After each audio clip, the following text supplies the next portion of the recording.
পয়গম্বর ঘোষণা করেন, এক জমানায় একজন মানুষ খুব পাপী ছিল, গুনাহগার ছিল, এত পাপ করেছে, এত গুনাহ করেছে, গুনার কোনো শেষ নাই।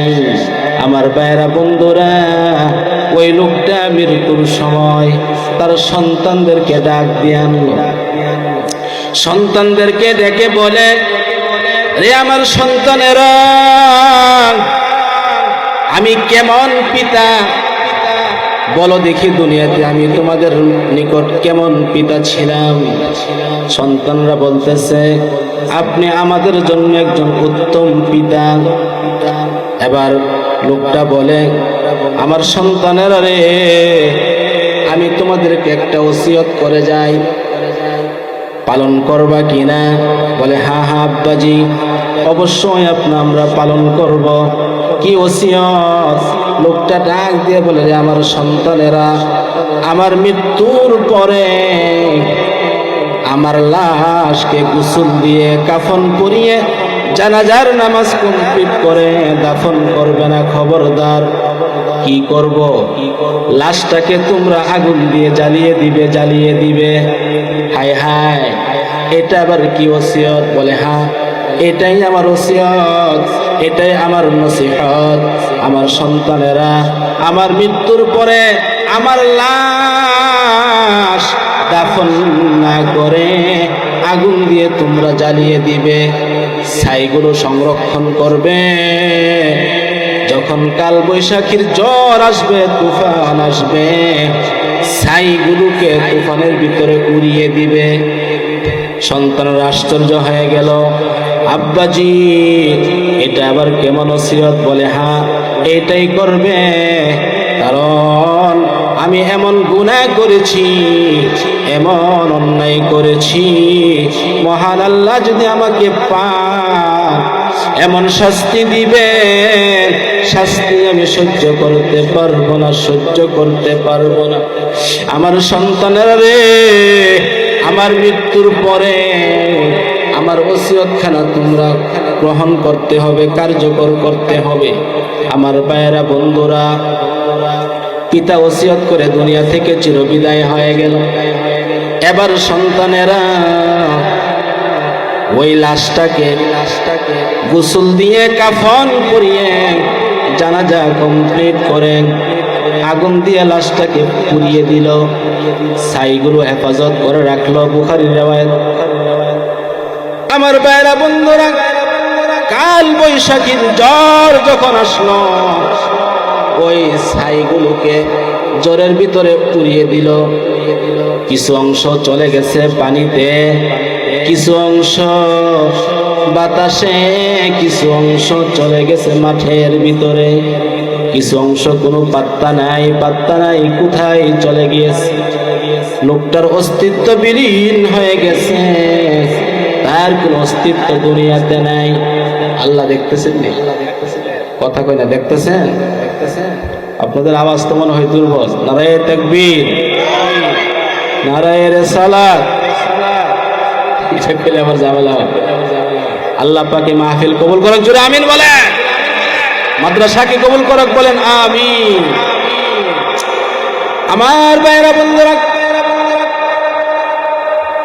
আল্লাহ রাব্বুল আলামিন বাতাসকে আদেশ দিলেন, রে বাতাস, এই বান্দার ছায়ের যে অংশ তোমার কাছে আছে, ওই অংশটা আমি আল্লাহর কাছে ফেরত দাও। এবার পানিকে আদেশ করলেন, যে পানি, তোমার কাছে কি অংশ আছে আমি আল্লাহর কাছে ফেরত দাও। এবার আল্লাহ পাক মরুভূমি মাঠকে আদেশ করলেন, যে মাঠ, এই বান্দার কি অংশ তোমার কাছে আমি আল্লাহর কাছে ফেরত দাও। আল্লাহর অর্ডার পাওয়ার সাথে সাথে বাতাস যে অংশ গ্রহণ করেছিল, পানি যে অংশ গ্রহণ করেছিল, জমিন যে অংশ গ্রহণ করেছিল, সমস্ত অংশগুলো একসাথে একত্রিত হয়ে গেল, সমস্ত ছাইগুলো একত্রিত হয়ে গেল। আল্লাহ রব্বুল আলামিন আদেশ দিলেন, এখন একটা পরিপূর্ণ দেহ সৃষ্টি হয়ে যাও। ইন্নামা আমরুহু إذا أراد شيئا أن يقول له كن فيكون আমার আল্লাহ এত বড় ক্ষমতাশালী, এত বড় শক্তিধর, কোন শব্দ বলার সাথে সাথে ওই জিনিসটা অস্তিত্বে আসতে বাধ্য হয়ে যায়, বলে সুবহানাল্লাহ।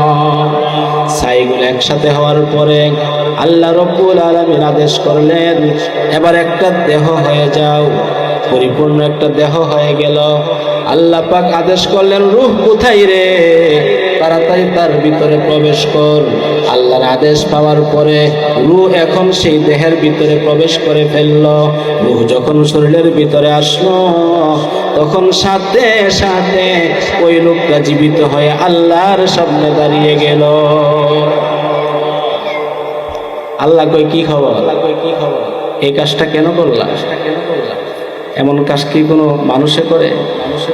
বুখারী শরীফের হাদিস, যদি অন্য কিতাবে হাদিসটা থাকতো বিশ্বাস করা মুশকিল ছিল, কিন্তু বুখারী শরীফ কুরআন শরীফের পরে সমস্ত কিতাবের উপরে যার স্থান, আল জামিউল মুসনাদুস সহিহুল মুখতাসার মিন উমুর ইসলাম ওয়া সুনানিহি ওয়া আইয়ামিহি, এটা হলো বুখারী শরীফের পরিপূর্ণ। আল্লাহ পাক ডাক দিয়ে বললেন, রে বান্দা, এই কাজটা কেন করলাম? এবার বান্দা চুপ, কোনো উত্তর দেয় না। আল্লাহর সামনে কি বলবে?